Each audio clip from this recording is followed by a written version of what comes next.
Et aujourd'hui, j'ai le plaisir de recevoir Dalila Nasseri, qui est fondatrice de Gestis et de Gesteva, c'est ça. C'est cela. Et aujourd'hui, on va pouvoir parler copropriété et en savoir un petit peu plus sur elle. Comment ça va, Dalila? Très bien, merci beaucoup, ma chère, pour cette invitation. Ouais, ça va avec grand plaisir. Alors, non seulement tu es experte en copropriété, mais vraiment, quand je dis experte, on te voit sur tous les supports, les réseaux sociaux, etc. Quand j'ai commencé à regarder un petit peu ce que tu fais, je vois que vraiment tu es devenue une référence.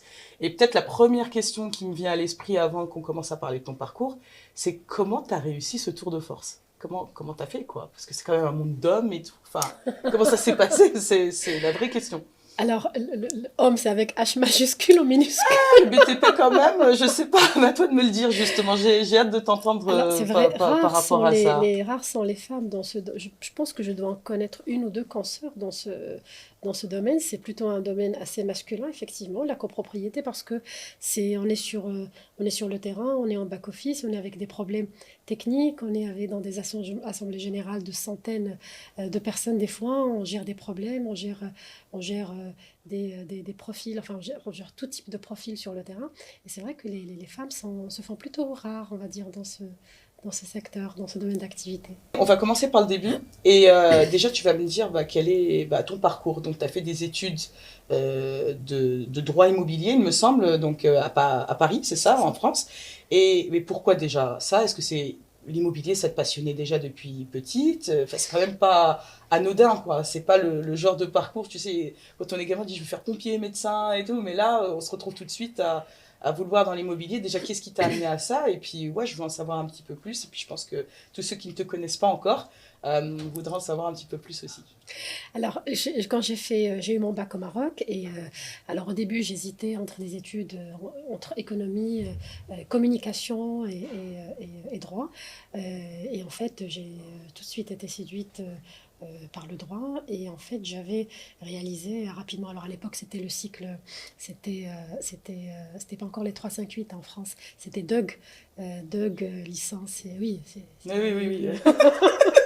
Je me ça souviens. ne date pas Oui, d'hier. il paraît que ça a changé. Donc voilà, j'avais tout de suite compris qu'un cursus classique d'études de droit, classique, barreau ou autre, n'était pas ce qui m'intéressait beaucoup. Donc, au moment de l'orientation, j'ai bifurqué vers un master en droit immobilier, stratégie d'investissement, qui ressemblait plus à quelque chose qui me plaisait beaucoup, c'est-à-dire l'investissement, c'est-à-dire le droit et un secteur qui est qui est une boucle pas négligeable dans le panorama de toute économie. Et bien sûr, j'ai pu compléter par la suite par un MBA qui m'a donné une vision beaucoup plus business, une approche beaucoup plus business de l'immobilier. Alors, une fois que tu as eu ces études, voilà, tu as eu ton diplôme en poche, donc le DEUG, licence, etc. Ça ne me rajeunit pas, mais c'est pas grave. C'est pas Tu... important. Pas du tout. Une fois que tu as eu ça, tu n'as pas forcément. Enfin, tu as travaillé dans la stratégie, il me semble, tu étais cadre. Donc, est-ce que ça avait un rapport avec l'immobilier à ce moment-là? Parce que, enfin, comment après, quel parcours tu as suivi professionnel juste derrière? Après, on parlera justement de ta réinstallation au Maroc. Mais voilà, dès que tu as eu ton diplôme en poche, tu t'es dit, je veux faire de l'immobilier. Comment ça s'est passé? Alors non, pas du tout. Quand j'ai eu mon diplôme en France, donc comme tout étudiant, on a envie de se dire, on prend une première expérience avant de rentrer. Donc ma première expérience fut l'unique en France avant mon retour. Et j'ai travaillé dans un cabinet ADM1 à Lyon, où on faisait de la recherche de dirigeants et on travaillait beaucoup aussi avec des fonds d'investissement dans le cadre de ce qu'on appelle des opérations de build-up, c'est-à-dire on faisait de la recherche d'entreprises en vue d'acquisition, de fusion pour diversifier son portefeuille. Et donc voilà, c'est là où le hasard a fait, où j'ai connu plusieurs secteurs. J'ai beaucoup travaillé dans le BTP, beaucoup travaillé avec des clients comme Vinci, comme Bouygues, donc, mais dans le cadre de grands projets à l'international, que ce soit en acquisition de cadres ou en acquisition d'entreprises, de filiales. Et en fait, quand je suis rentrée au Maroc en 2013, je n'étais pas du tout rentrée pour monter Gestis ou pour faire de la gestion de syndic. J'étais rentrée parce que j'avais vendu pardon, à mon codir de l'époque, parce que j'étais entre-temps devenue partenaire associée au cabinet où je travaillais. Je leur avais vendu le Maroc, l'offshoring, et je leur avais vendu qu'on pouvait s'installer au Maroc et monter une unité qui s'appelait Valorem à l'époque, qui, elle, allait faire de l'offshoring, et on pouvait traiter autant de dossiers, voire plus, avec une masse salariale plus contrôlée et avoir une qualité, parce qu'on avait au Maroc un potentiel de francisants, de jeunes compétences qui pouvaient très très bien faire ce travail-là. C'était ce qu'on appelait les chargés de recherche.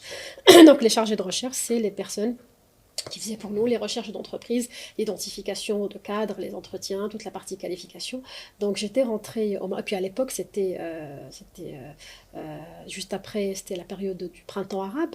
Ouais. Donc voilà, donc il y avait on va dire, Effervescence, quoi, cette par rapport à ça, effervescence, et aussi le Maroc, de par sa stabilité, alhamdoulilah, on a beaucoup profité, et le Maroc était l'idéal pour nous à l'époque pour venir faire cet investissement-là. Et le Maroc aussi a eu, sous l'égide de Sa Majesté, cette intelligence d'encourager l'offshoring, d'encourager les investissements. Donc il y avait tout un hub sur les exonérations, sur le chiffre d'affaires réalisé à l'export, etc.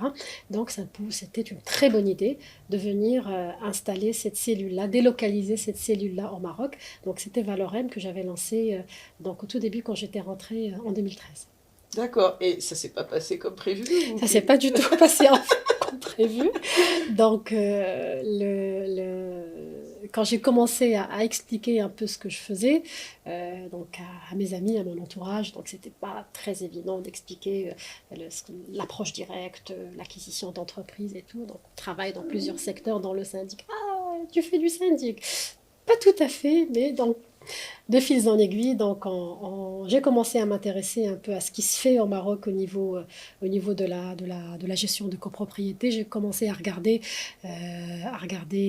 alors réflexe occidental, donc on cherche est-ce qu'il y a une association, est-ce qu'il y a des mécanismes qui peuvent nous renseigner, et en fait je n'ai rien trouvé, et ça m'a ébahie parce que déjà bon, en 2013-2014, il y avait la marina de Salé de Bourgara qui était en chantier.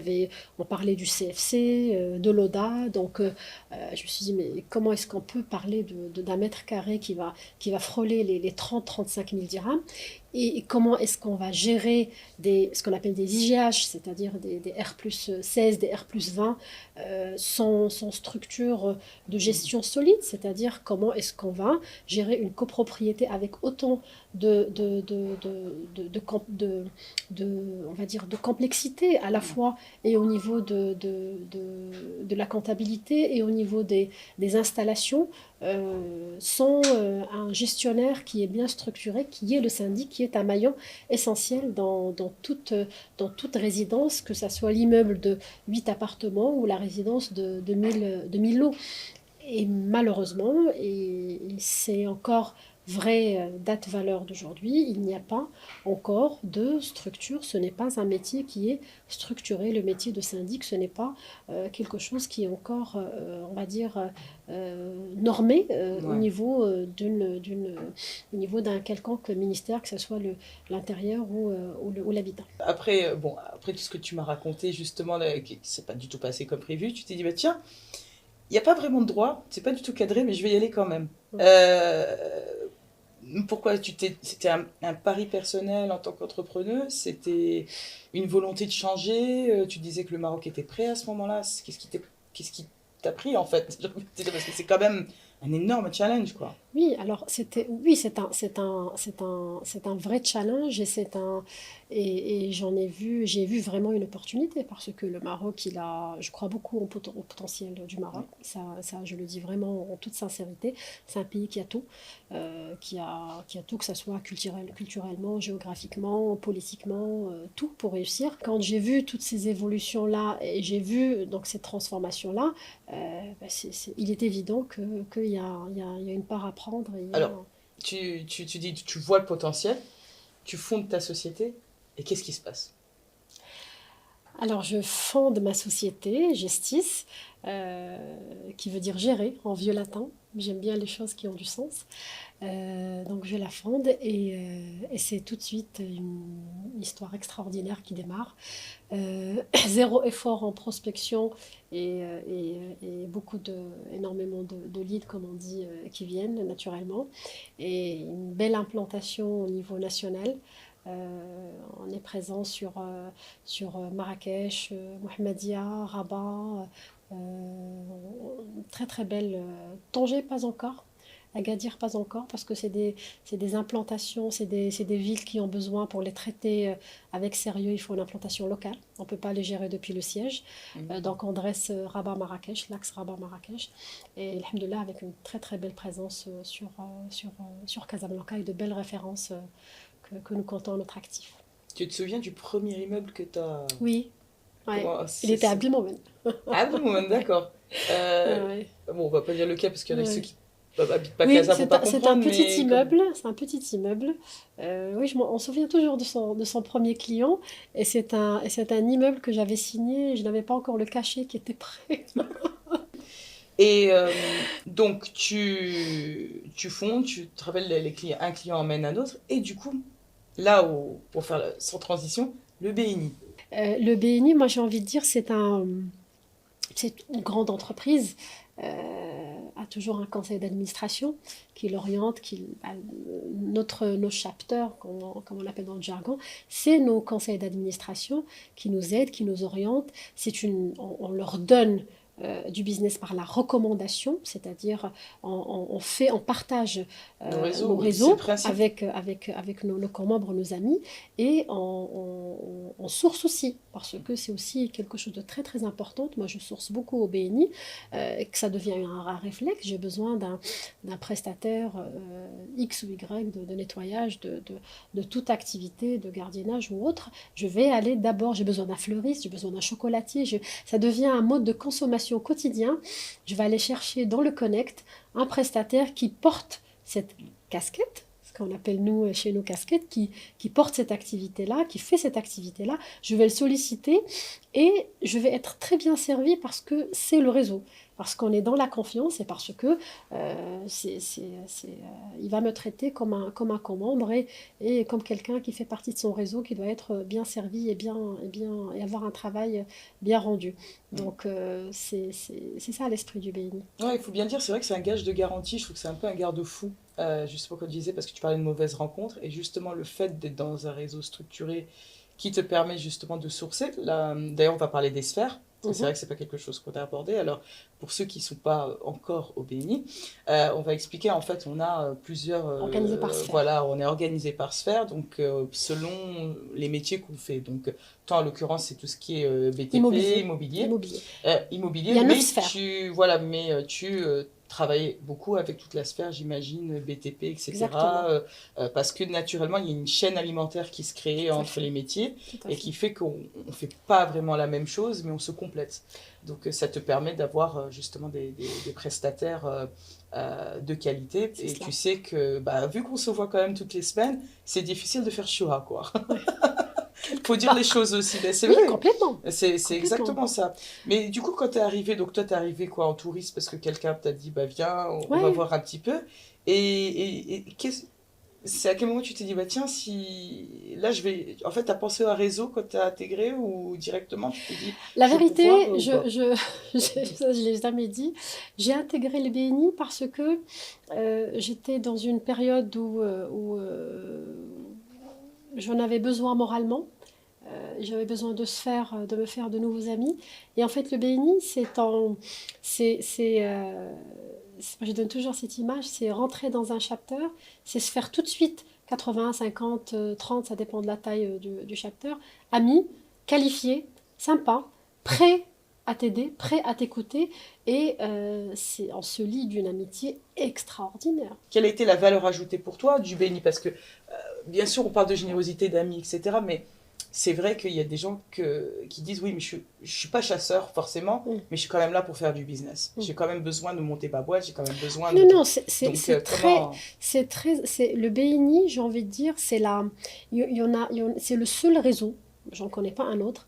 C'est le seul réseau où on est là pour réseauter et on est là d'abord pour le business et on arrive à le quantifier. Donc le MPB, les ROCO, le Connect, le chiffre d'affaires apporté, reçu. Donc on est décomplexé par rapport à cela. Maintenant, pour que ça marche, il faut être en mindset éleveur, c'est-à-dire il faut être là pour, il faut travailler son VCP, comme on dit, visibilité, crédibilité, profitabilité, travailler son VCP. Comment on travaille son VCP?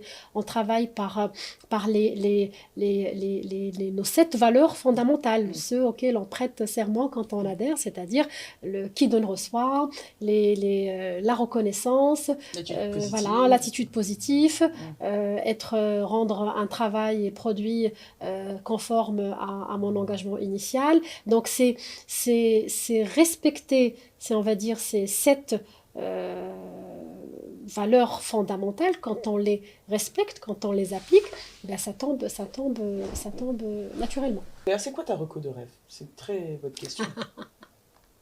Une résidence qui paye. Il y a toujours rien à faire avec Marocco de rêve. Ouais, Marocco de rêve, c'est un promoteur immobilier qui aurait un complexe immobilier sur un projet évolutif de 20 tranches, totalisant plus de 2000 lots. Mais c'est jouable en ce moment avec 2030 et tous les projets qui se passent. Donc je pense que tu peux demander. Tu peux carrément demander là-dessus. Je pense pas que ce soit un souci. Et d'ailleurs, oui, comment on peut faire, même pour t'aider, puisqu'on est quand même dans cette logique. Donc là, on a entendu que promoteur, donc on va voir le promoteur. Parce que moi, tu vois, je vais habiter un nouvel immeuble, d'accord. Très bien, donc le promoteur, je ne le connais pas, mais admettons que l'agent immobilier qui m'a vendu le bien connaît le promoteur. Donc du coup, et qu'il n'y a pas encore de syndic. Donc on t'appelle à ce moment-là, comment ça se passe concrètement? Alors moi je peux intervenir à deux parties de la vie d'une résidence, soit en projet neuf, c'est-à-dire que le promoteur est en train de mettre en copropriété, c'est-à-dire il vient de déposer le règlement de copropriété ou bien il est en train de le finaliser. D'ailleurs, on travaille avec beaucoup de promoteurs sur la rédaction du règlement de copropriété et qu'il attend ce qu'on appelle le PH, le permis d'habiter, l'éclatement de titre pour faire la première transaction. Donc nous, on intervient à ce moment-là, à la fois dans l'aide à la mise en copropriété, la finalisation du règlement de copropriété, la première assemblée générale constitutive, qui peut se faire avec le premier acquéreur. On dresse le budget, le PV, on ouvre le compte bancaire et on démarre la copropriété si tu veux. Ou alors, je peux intervenir dans une résidence lambda qui a déjà 2, 3, 4, 10 ans, qui a déjà passé plusieurs syndics, bénévoles, professionnels, et qui veut changer de syndic. Donc, je peux intervenir et faire soumissionner pour que mon offre soit retenue et devenir le nouveau syndic professionnel de ta résidence, par exemple. Ok, bon, je te mettrai surtout en contact avec l'agent immobilier qui s'en occupe. Ceci est une recommandation. C'est une recommandation et voilà, j'ai quelqu'un en tête par rapport à ça. On en discutera sûrement après le podcast. Tu me disais que tu as eu des recos sympas. C'est quoi la reco la plus sympa que tu as eu au BNI justement? Est-ce que est-ce que ça a boosté ton business ou pas, ou c'était juste quelque chose ça a fait des petits, quoi, ça a eu des conséquences. Alors, la reco la plus sympa que j'ai eue, c'est un comembre dans un autre chapter, tiens. Un autre chapter qui n'est pas le mien, avec qui je n'ai fait jamais de tête-à-tête, que je ne connais pas. Justement, tiens, tu parlais de ça, c'est drôle, qui m'appelle, qui me dit, écoute Dalila, j'ai entendu parler de toi, voilà, la VCP, crédibilité, j'ai entendu parler de toi, j'habite une résidence, on cherche un syndic, je vais donner tes coordonnées pour qu'on t'appelle. J'ai été consultée. C'était un long process d'appel d'offres dans les règles de l'art. J'ai été retenue et j'en suis très très contente. C'est une belle résidence que j'ai aujourd'hui et ça s'est fait sur quelqu'un que je n'ai jamais rencontré, effectivement, qui fait partie du réseau. D'ailleurs, c'est bien, on va faire un petit jeu par rapport à ça, tu sais, les clichés sur le VNI. Parce j'en ai entendu pas mal aussi. Donc, comme toi, moi j'ai eu un rôle dans un de mes chapters, surtout de par mon métier marketing, tu vois, Ouais. enfin, les réseaux sociaux, etc., donner de la visibilité au chapter. Et j'entends souvent le truc. Alors, tu l'as cité tout à l'heure, mais tu dis quand tu entends des gens te dire c'est une secte, Ouais. ça t'inspire quoi? Ça me fait rire, ça me fait sourire, parce qu'en fait, alors les gens qui disent ça en général, c'est des gens peut-être qui ne connaissent pas beaucoup beaucoup de clubs ou beaucoup de structures comme celle-ci. Le BNI, c'est un club d'affaires, et comme tout club ou comme réseau international, on va dire, pour qu'il marche et pour qu'il soit dupliqué ou scalable, comme on dit, il faut des process et il faut une ritualisation. Alors, je suis par ailleurs aussi rotarienne, membre du Rotary. Ouais. Et au Pourquoi ça Rotary, m'étonne pas? Et au Rotary, il y a aussi un côté, on nous dit beaucoup que c'est une secte, que voilà. Et en fait, dans le Rotary, il y a également une ritualisation. Il y a la roue qui tourne, il y a un président, un secrétaire général, il y a un chef de protocole, il y a une manière de s'asseoir, une manière de se présenter, de dérouler la réunion.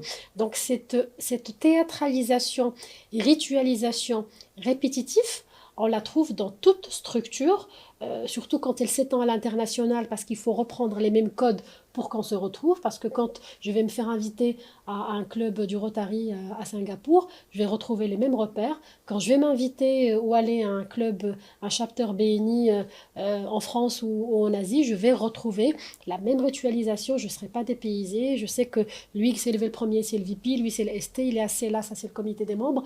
Donc cette ritualisation et cette théâtralisation, elle est très importante. C'est ce qui fait que ça donne cette impression peut-être de secte, mais en fait, c'est pas du tout. En tout cas, c'est Oui, une jolie on secte. vénère personne, hein, ça c'est On sûr, fait ça c'est certain. personne. Mais c'est vrai que c'est le genre de cliché qui remonte sur vous. Il dit, oui, je vais venir, tu sais, le membre typique qui dit, je vais venir une fois par Je vais semaine, essayer de venir. moi je suis déjà entrepreneur, j'ai rien à apprendre. Mais on se trompe. On se trompe. Parce que on ne finit pas d'apprendre. Alors, c'est vrai que quand, je l'avoue, hein, j'avais cette petite appréhension au début quand je suis rentrée, mais j'ai besoin de rien. Enfin, mon business, il roule, qu'est-ce que ça va m'apporter, quoi. Et en fait, on se trompe parce que ça apporte énormément. Ça apporte humainement, ça apporte dans la prise de recul de son propre business. Parce qu'on discute avec des personnes qui ont eu aussi des business extraordinaires, extraordinaires en termes de taille, en termes de mésaventures, et ça nous permet de prendre du recul sur soi-même et de réfléchir, reconsidérer les choses. Ça permet d'apprendre sur d'autres métiers. On a parlé les infomerciales et les conférences, on apprend sur d'autres activités, que ce soit en sphère médicale ou moi, les infomerciales de la sphère médicale, j'adore. Moi, j'ai fait plusieurs consultations grâce à la sphère médicale, ce que j'aurais, que j'aurais jamais fait. D'ailleurs, je vais te raconter une petite anecdote qui me tient beaucoup à cœur. C'est lors d'un petit-déj. Alors, tu sais, les petits-déj, nos réunions finissent toujours par un petit déjeuner. Et les petits déjeuners, c'est souvent, soit on finit la réunion, soit on rigole, soit on fait des tête-à-tête ou autre, où on discute avec les invités. Et lors d'un petit déjeuner, je vois mon ami, je vais citer son nom d'ailleurs, Ali Zizi. Ali Zizi de Labo Plus, Oui. envers qui j'ai une très très très grande dette et je serai vraiment ad vitam aeternam reconnaissante. Je discute avec lui, je lui dis, écoute, j'ai ma fille qui ne se sent pas bien en ce moment. Je sais pas, d'ailleurs, l'école, ils m'ont dit qu'elle est très fatiguée. Je pourrais passer, faire peut-être une. Je sais pas, qu'est-ce que tu en penses? Et puis il commence à me poser des questions. Il est en train de comprendre le problème. Il me dit, tu dois la ramener faire une prise de sang. Je lui dis, ok, très bien. Donc, je vais le lendemain chez lui. Non, je vais pas le lendemain, j'oublie. Il insiste. Dalila, tu n'es pas venue. Oui, oui, oui, je vais passer. Allez, t'inquiète pas, je vais passer. Il insiste. Je vais l'emmener faire la prise de sang. Il rentrait à l'école, je me rappelle, à 10h. Je l'emmène à 8h30, on fait la prise de sang, je la dépose à l'école. Il fait les analyses en quelques minutes. Il m'appelle, il me dit, écoute, si tu es loin de l'école, dis-moi, j'appelle une ambulance, sinon va chercher ta fille, elle a un très grand problème de santé, il faut tout de suite la faire hospitaliser. Donc, toute tremblante, je reviens à l'école, je prends ma fille, donc il appelle une clinique, il prépare, il appelle un médecin, il prépare l'admission, il suit tout le process, il suit avec moi les analyses et tout.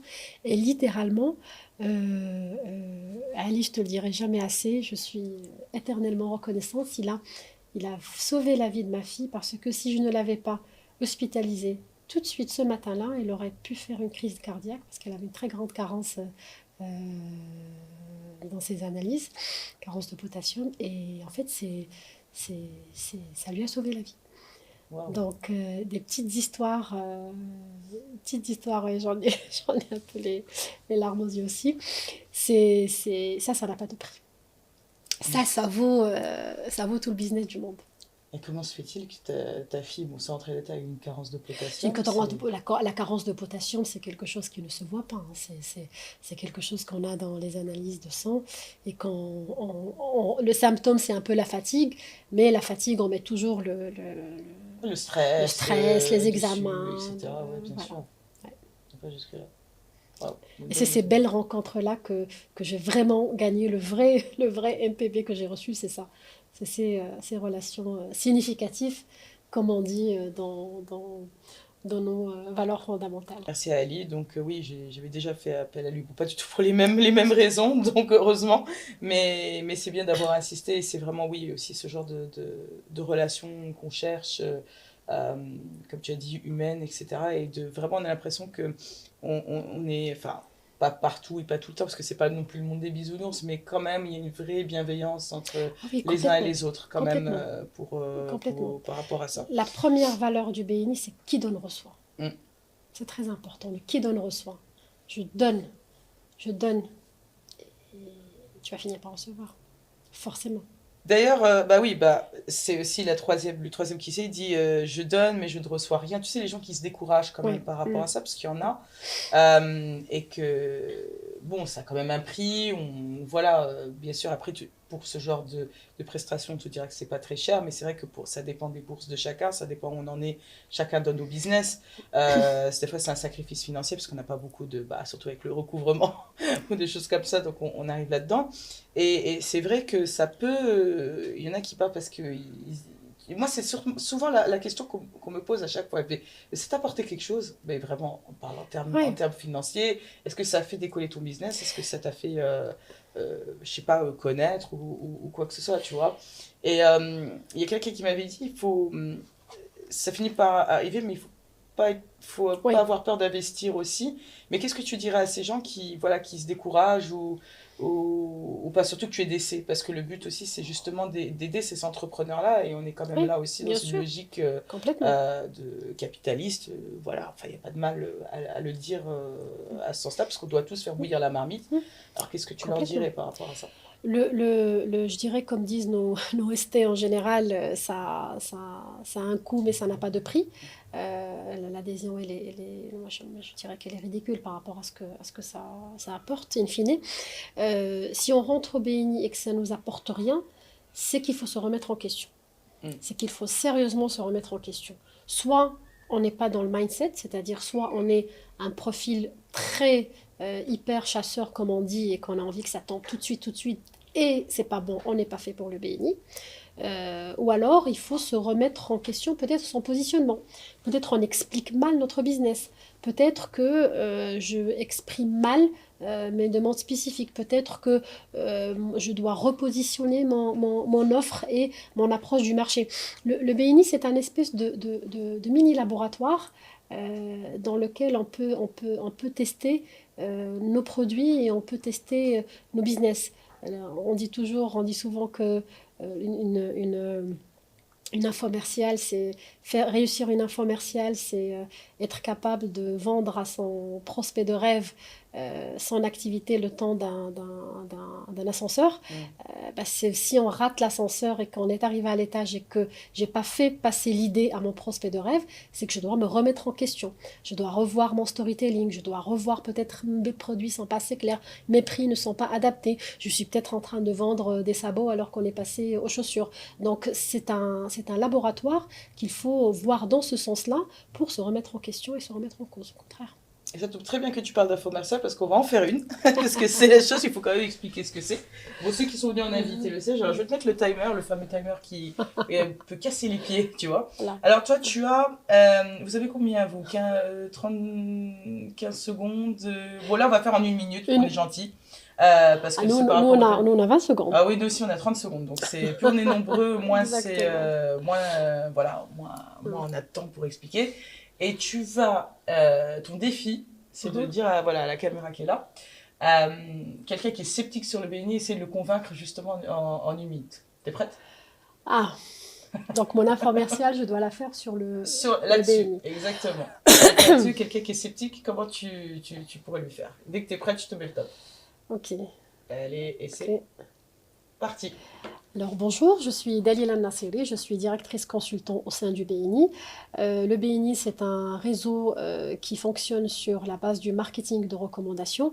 Si vous voulez fuir la solitaire de l'entrepreneur isolé, c'est-à-dire avoir un grand laboratoire dans lequel vous utilisez vos produits, dans lequel vous testez vos solutions et avoir un espèce de réseau à l'infini de personnes qualifiées qui pourront vous recommander ou qui pourront vous aider dans votre business, eh bien, il faut venir nous rendre visite.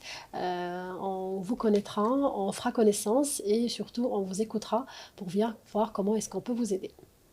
Parfait. Et tu as fait ça en 50 secondes, Okay. pratiquement. Ouais. Bravo. Okay. Bravo, Dalila. On a évité d'entendre le timer. Ah, c'est très improbable. Là, tu m'as pas prévenu qu'il y avait... C'est le but, on va pas prévenir pour tout. Moi, j'aime bien les aléas du direct. Parce que nous sommes en direct, mine de rien. On va, même si on coupe, mais vraiment pas tous. C'est le but, c'est justement de pas trop préparer pour rester dans le naturel. Et c'est ce qu'on fait de toute façon ensemble, à chaque fois qu'on se rencontre en tête à tête, etc. Donc, le but, c'est de garder aussi son authenticité et son... être vrai, quoi. Parce que je pense que justement qu'à partir du moment où on essaye de prétendre, de faire semblant, ça marche pas. En tout cas, moi, c'est comme ça que je le vois. Écoute, Dalila, super. Est-ce que tu aurais... Alors, moi, c'est la question pour revenir un peu maintenant, mis à part le BNI, ton parcours, parce que tu avais parlé de mauvaises rencontres. C'était quoi le moment où tu t'es senti, toi, vraiment dans ton métier et pour quelle raison le plus découragé? Parce qu'entre entrepreneurs, tu as des hauts débats, quoi. C'est pas tout le temps, on réussit pas tout le temps et on ne foire pas tout le temps non plus, mais globalement, toi, dans ton expérience personnelle, c'était quand le moment le plus difficile et là où tu t'es remis en question? Je suis désolée si je te fais refaire des souvenirs pas cool, mais c'est un peu... je pense que c'est important de le dire aussi. J'ai envie de dire, c'est un moment où j'allais très bien, mais bien mal lire. Donc, j'ai été tentée par on va dire, une aventure capitalistique, pour dire les choses comme ça, et qui n'a pas du tout marché parce que en face, j'avais des personnes qui ne comprenaient pas le métier, et quand on est avec des personnes, en face de personnes avec qui on n'a pas la même manière de voir les choses, pas les mêmes valeurs, pas les mêmes considérations, eh bien ça ne marche pas. Donc j'ai dû reculer, mais pour mieux rebondir, alhamdoulilah. Quand on est entrepreneur et qu'on l'a fait une fois, on le refait 2 fois et on le refait 3 fois, c'est pas grave, parce qu'on l'a fait. Quand on a créé une entreprise et quand on a géré une entreprise, c'est pas pareil. Quand on est nommé DG ou directeur d'une entreprise, en fait, on gère quelque chose que quelqu'un d'autre a créé. Donc, on peut se tromper de gestion, on gère quelque chose qui roule déjà. Mais quand on a créé from scratch de zéro, on sait comment ça marche, on a la recette, on connaît les ingrédients. Et on l'a déjà fait. Et on le fera une fois, on le fera deux fois, on le fera trois, c'est pas grave, parce qu'on sait le faire. Et ça, c'est des choses qui nous grandissent. On apprend beaucoup, on apprend beaucoup. Et moi, j'ai un ami qui m'a dit, discutant, un béniste, qui me dit, mais Dalila, si c'était à refaire, si c'était à refaire, est-ce que tu referais, si c'était à refaire avec ce que tu es aujourd'hui, on est en 2025, on est en juin 2025, si c'était à refaire, est-ce que tu referais la même chose? Je lui ai dit, écoute, c'est, c'est une très bonne question, parce qu'avec beaucoup de recul, franchement, Ouais. franchement, ce que je vis en ce moment, c'est-à-dire ce que je suis aujourd'hui en juillet 2025, si c'était à refaire, eh bien je referais la même bêtise, même si c'est une bêtise, je la referais. Parce qu'il y a Parce qu'il y a un un apprentissage qui n'a pas de prix. Mm. Il y a un apprentissage qui n'a pas de prix et il y a une espèce de remise à plat qu'on ne fait pas forcément quand on a le nez dans le guidon. Quand on a le nez dans le guidon, on ne se remet pas en question, on ne revoit pas d'autres opportunités, on est là sur notre chiffre d'affaires, sur notre quotidien. On ne regarde pas ailleurs, on ne prend pas de la hauteur. Mm. Et quand on se reboot, hein, clin d'œil pour Soraya, quand on se reboot, quand on refait cette mise à jour de soi, eh bien, c'est comme l'ordinateur, ça permet de nettoyer le système, de redémarrer la machine et d'aller chercher d'autres mises à jour ailleurs, de reconsidérer son business, son positionnement, sa vie, la manière de voir les choses 1000 fois différemment. Et ça n'a pas de prix. Et si d'ailleurs, pour tous les entrepreneurs qui veulent se lancer, qu'ils soient bénistes ou pas d'ailleurs, mais voilà, qui se posent 1000 questions, ce serait quoi, toi, ton conseil en or? Pour un entrepreneur qui veut se lancer, alors tout dépend, hein, si c'est un jeune, on en parlait tout à l'heure, on entend beaucoup les jeunes qui disent ouais, je veux me mettre à mon compte. C'est bien, c'est très bien. Mais avant de se mettre à son compte, il faut connaître l'entreprise avant. C'est-à-dire, il faut déjà passer le stage de l'entreprise, savoir comment fonctionne une entreprise, savoir connaître un peu les différentes composantes d'une entreprise, parce que l'entreprise, c'est pas que la photo, hein. L'entreprise, c'est l'arrière-boutique qui n'est pas très sympathique, c'est les charges, c'est s'en sortir la fin du mois, c'est assurer, réussir les recrutements, là, on a un espèce de fléau au Maroc, on a une espèce de taux de chômage extraordinaire. Et quand on parle avec toute entreprise, ils ont du mal à recruter. Donc, réussir ces recrutements, réussir ces intégrations. Donc, c'est toute la partie qui n'est pas sympathique, qui n'est pas qu'on imaginait quand on voulait se lancer dans l'entrepreneuriat, et pourtant qui fait tourner la marmite, comme tu dis. Donc, mon conseil pour toute personne qui veut se lancer dans l'entrepreneuriat, pardon, c'est d'abord connaître l'entreprise avant. Qu'est-ce que c'est qu'une entreprise? Comment fonctionne une entreprise? Connaître son marché, c'est-à-dire on ne s'improvise pas un secteur d'activité si on ne le maîtrise pas, si on n'est pas crédible, et faire son BP, son business plan correctement, c'est-à-dire estimer son vrai BFR, son vrai besoin de fonctionnement, son vrai le capital duquel il aura besoin pour fonctionner, pour se lancer. Tout ça. Exactement. Et au niveau, donc, parce que BNI ou pas BNI, le marketing de recommandation, c'est quand même quelque chose d'extraordinaire. Le marketing de recommandation, c'est ce que nous faisons tous les jours. C'est ce que nous faisons. C'est donner l'adresse d'une riata à sa tante. واش كتعرفي شي خياطه تنعرف وحده مزيانه نعطيها لك سي سا لو ماركتينغ دو رانغو en fait on l'applique tous les jours et c'est assez méditerranéen, assez marocain. D'ailleurs ça me fait rire, les plus gros on va dire hubs de recommandation, c'est les groupes WhatsApp des résidences. Bonjour, cher voisin, quelqu'un connaît un plombier? Je cherche une nounou, quelqu'un connaît une nounou? Quelqu'un connaît une esthéticienne dans le quartier? On a des demandes, ce qu'on appelle nous des demandes spécifiques comme ça, tous les jours entre voisins. Et le marketing de recommandation, c'est que voilà, j'ai entendu que tu cherches un plombier, j'en connais un qui est bien. Donc je vais te recommander le plombier. Et parce que le plombier, il fait partie de mon réseau et qu'il sait que tu dis, et je vais te dire, appelle surtout de ma part. Donc, Oui, je vais appeler de ta part. Donc, Marie Hachemniche, comme tu as dit, le boulot, il sera nickel. Le marketing de recommandation, on l'utilise tous les jours. Tous les jours. Dans notre pratique quotidienne, quand on veut organiser, je ne sais pas, un mariage, une fête, un voyage, tout, on pose la question et on demande aux gens, ça le jarab, on demande des recommandations. Est-ce que tu connais quelqu'un? Et c'est juste que voilà, le BNI, c'est une méthode qui structure cette espèce de pratique que nous avons dans notre vie de tous les jours. bah écoutez, c'est parfait. Est-ce que tu aurais un petit mot de la fin? Est-ce qu'il y a, est-ce qu'on peut te suivre? Tu as Gestis et Gesteva, c'est ça? Oui, alors, Alors, qu'est-ce que c'est que oui, alors Gesteva, c'est une conciergerie résidentielle D'accord. et professionnelle donc, que j'ai lancée, donc, qui porte les couleurs de Gestis et qui vient répondre à un besoin que nous avons dans nos résidences, que nous avons avec des structures professionnelles pour un service particulier. Donc nous, quand on est dans une résidence et quand G6 dresse une résidence, elle dresse les parties communes, elle dresse les équipements communs, les espaces communs, on ne rentre pas, on ne dresse pas le service aux particuliers.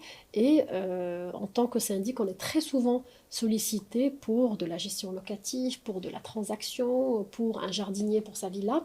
Donc on ne le fait pas avec la casquette G6 parce que G6 doit être concentré syndic et doit être dans la gestion des parties communes. Donc on les oriente vers Gesteva et Gesteva, elle, c'est une conciergerie qui dresse ces demandes spécifiques, on va dire, de nos résidents et de nos clients Donc professionnels. gardiennage, c'est un peu Voilà, un peu mélangé aussi. pisciniste, jardin. La conciergerie, on travaille avec un réseau de partenaires, Ok, donc avec lesquels on est aussi voilà, marketing de recommandation. bien sûr. Et voilà, on les met en relation avec nos clients particuliers qui ont besoin de louer leur appartement, faire de la gestion locative, vendre leur appartement, avoir une prestation de jardinage, de pisciniste. Donc la conciergerie est ce maillon de confiance qui met en relation ce réseau-là de prestataires avec nos résidents, nos clients finaux qui sont les copropriétaires. T'as monté ça récemment? Alors, en fait, récemment, non, parce que la conciergerie, c'est quelque chose que j'avais il y a quelques années. Ouais, Donc, Covid était passé par là, donc je l'avais mis un peu en stand-by. Et donc là, je l'ai relancé avec Gesteva, donc, qui est un concept qui marche très très bien parce que pour un promoteur immobilier, c'est vendre un projet avec une conciergerie résidentielle, c'est un plus. bien sûr. Et quand je suis dans une résidence et que j'ai un besoin pour ma villa ou pour mon appartement d'un service particulier, ben, je préfère faire confiance à une conciergerie installée que je connais plutôt que de faire Oui, et puis confiance c'est à un gain un de temps, ça étranger. t'évite tellement Exactement, tout à fait. ouais, voilà, de prise de tête, etc. Quand on est vie à 100 à l'heure, et là c'est génial. Et donc Exactement. les prospects, c'est dans le BNI aussi, du coup? Pour, euh, Pour, pour Gesteva, justement, si tu fais appel aussi à oui, en des... source, bien sûr. Moi, je Ouais, travaille avec beaucoup de tu partenaires travailles avec beaucoup de BNistes, partenaires exactement. BNistes. Tout à fait. Ouais. Ouais, c'est Ouais, ouais. super. Moi, je suis très, très bien servie, franchement, au BNI. On a des partenaires très, très fiables et ça se passe très bien, alhamdoulilah, ouais. Est-ce que tu veux donner un site web ou quelque chose? C'est ton moment de tribune. Comment tu es appelé sur les réseaux? C'est Gestis Oui, ou... alors le site internet, Gestis, www.gestis.ma, il y a www.gesteva.ma également. Voilà, donc Gestis, on est pas mal Référencé, bien ouais. référencé. Donc en général, quand on fait syndic ou copropriété au Maroc, on sort dans les premiers résultats, on va dire. Donc j'invite toute personne qui a des problématiques de copropriété. Je suis beaucoup dans la généreuse en conseil. Donc, je ne cherche pas à vous vendre, je cherche à vous aider si vous avez un problème, à vous écouter, à vous dire ce qu'il faut faire pour que votre résidence ou votre immeuble s'en sorte. Et puis, si affinité, travailler ensemble ou tout simplement pas, juste que votre immobilier, votre bien soit bien entretenu. Bah écoute, Dalia, c'était vraiment un plaisir. Je pense que j'aurais pu rester 4 heures avec toi. Mais bon, malheureusement, on va s'arrêter là voilà, pour aujourd'hui. Mais merci encore d'avoir Merci à répondu à toi l'invitation. pour cette Et puis, invitation. quant à nous, bah, on va se retrouver pour un prochain épisode avec une autre personnalité et on verra en quelle langue. Voilà. À très vite.